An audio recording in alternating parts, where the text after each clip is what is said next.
चलिए मैं कुछ फ्लो आपके साथ डिस्कस कर लेता हूं, ये चेक करने के लिए आपको कितना क्लियर है। मान लीजिए ये कोड है और यहां पर लिखा आपने ट्राई, कर्ली ब्रेसेस स्टार्ट, यहां पे 3 लाइनें, कर्ली ब्रेसेस क्लोज, यहां पे कैच, यहां पे एक्सेप्शन का नाम, reference variable, rest of the code, right. ये लाइन एग्जीक्यूट हुई, ये एग्जीक्यूट हुई, ये एग्जीक्यूट हो गई। मान लो इस लाइन पे एक्सेप्शन आ गई, कंट्रोल कहां शिफ्ट होगा? कंट्रोल यहां से कैच पे शिफ्ट होगा। मान लो हैंडल हो गई, यानी जिस टाइप की एक्सेप्शन थी उसी टाइप का क्लास का नाम आपने यहां पे दे रखा है, ये रेफरेंस वेरिएबल दे रखा है। तो अब क्या होगा? हैंडल हो गई तो कंट्रोल अंदर जाएगा, जो लिखा हुआ है वो एग्जीक्यूट करेगा, एग्जीक्यूट करने के बाद फिर बाकी कोड एग्जीक्यूट करेगा एंड कोड फिनिश। यानी एक्सेप्शन आने के बाद अगर आपने गौर किया हो, हैंडल होने के बाद भी कंट्रोल वापस यहां पर नहीं जाता है, यानी ये लाइन एग्जीक्यूट नहीं होगी। तो जनरली हम ट्राई के अंदर ऐसी कोई लाइन लिखेंगे ही नहीं। अगर लिखेंगे तो वो ऐसी लाइन होगी जो इसके ऊपर डिपेंड होगी कि अगर ये इसमें एक्सेप्शन नहीं है तभी ये चले। जैसे मैंने अभी एग्जांपल लिया था फाइल कनेक्शन का और फाइल को रीड करने का। अगर कनेक्शन ही नहीं बना तो रीड करने का कोई मतलब ही नहीं। अगर दोबारा से फाइल नेम एक्सेप्ट करना है तो आप यहां वाली, क्योंकि ये लाइन एग्जीक्यूट होगी तो यहां पे कुछ ऐसा लिखोगे कि कंट्रोल वापस ऊपर शिफ्ट हो जाए, राइट, ताकि जब वो फाइल नेम करेक्ट डाले तो आगे का कोड एग्जीक्यूट हो। क्लियर है? ये फर्स्ट फ्लो। सेकंड फ्लो में देखते हैं।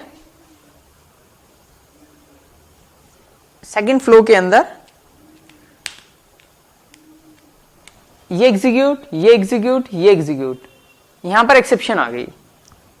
लेकिन इस बार एक्सेप्शन ऐसी आ गई कि यहां पर कैच पे मूव किया, लेकिन ये अलग थी और ये अलग थी। अब क्या होगा? अगर ये अलग थी तो कैच नहीं कर पाएगी, यानी यहां पर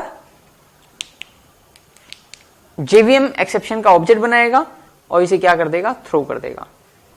थ्रो करने का मतलब रेस्ट ऑफ कोड नहीं चलेगा, फिनिश, यानी इनमें से कोई लाइन एग्जीक्यूट नहीं होगी और एक्सेप्शन स्क्रीन पर डिस्प्ले हो जाएगी। ये सेकंड फ्लो।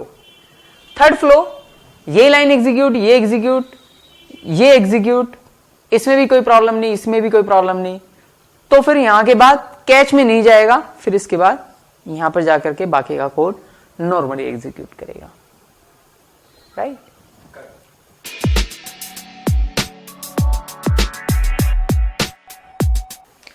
एक केस और लेते हैं। जब यहां पर ये कोड है और यहां पर ट्राई ब्लॉक और यहां पर 3 लाइनें और यहां पर कैच। इस बार कैच में मल्टीपल ले रहा हूं, एक कैच ये और एक कैच और ले लिया मैंने। ऐसे और भी कैच हो सकते थे लेकिन अभी मैंने सिर्फ 2 लिए, राइट। यहां पर भी कुछ कोड है, यहां पर भी कुछ कोड है। ये लाइन एग्जीक्यूट, ये एग्जीक्यूट, ये एग्जीक्यूट। इस लाइन पे मान लीजिए एक्सेप्शन आ गई। एक्सेप्शन आ गई तो कंट्रोल कहां शिफ्ट होगा? इस कैच पे शिफ्ट होगा। मान लो ये हैंडल नहीं कर पाया, फिर क्या होगा? फिर यहां से शिफ्ट हो जाएगा सीधा यहां पर, यानी ये कोड एग्जीक्यूट नहीं होगा। फिर मान लीजिए ये हैंडल कर गया, यानी ये क्लास और जिस टाइप का ऑब्जेक्ट क्रिएट हुआ था ये दोनों सेम है, तो यानी ये रेफरेंस वेरिएबल अब इस ऑब्जेक्ट को पॉइंट करना स्टार्ट कर देगा। तो कंट्रोल इसके अंदर जाएगा, ये एग्जीक्यूट और बाकी का कोड एग्जीक्यूट। ये नेक्स्ट केस था जो मैंने आपके साथ एक्सप्लेन किया, राइट। इसके अलावा एक इंपॉर्टेंट चीज जो आपने ध्यान रखनी है कि अगर आप मल्टीपल कैच लगा रहे हैं, कब? अगर आप मल्टीपल कैच लगा रहे हैं तो ये ध्यान रहे कि सब क्लास ऊपर आएगी और सुपर क्लास नीचे आएगी, यानी चाइल्ड क्लास ऊपर और पेरेंट क्लास नीचे। ऐसा क्यों? पहला क्वेश्चन कि ऐसा क्यों। दूसरा क्वेश्चन कि हमें कैसे पता चलेगा कि ये चाइल्ड क्लास है या सुपर क्लास है? तो 2 तरीके हैं ये पता लगाने के लिए कि ये चाइल्ड है या सुपर है। पहली बात तो आप जावा की एपीआई देख लो, जो कि थोड़ा सा मुश्किल तरीका है। दूसरा है कंपाइलर आपको स्टॉप कर देगा। अगर आप 2 क्लासेस यूज कर रहे हैं, एक सुपर एक चाइल्ड है, तो कंपाइलर आपको बता देगा कि भाई ये एक्सेप्शन ऑलरेडी कैच हो चुकी है, तो आप इसे यहां पर नहीं लिख सकते, राइट। तो फिर कंपाइलर के अकॉर्डिंग आपको सब ऊपर लिखनी पड़ेगी और सुपर नीचे लिखनी पड़ेगी, राइट। तो ये पता लग जाएगा कि भाई सब कौन सी है, सुपर कौन सी है। एक क्वेश्चन दूसरा जो मैंने कहा था वो रह गया कि ऐसा क्यों, सुपर क्लास ऊपर नहीं होनी चाहिए कायदे से। तो भाई अगर हम सुपर ऊपर लिख देंगे और सब नीचे लिख दें तो क्या प्रॉब्लम है? एक प्रॉब्लम है। क्या प्रॉब्लम? कि हमने पढ़ा था कि सुपर क्लास का रेफरेंस किसी भी चाइल्ड क्लास का ऑब्जेक्ट होल्ड कर सकता है, यस और नो।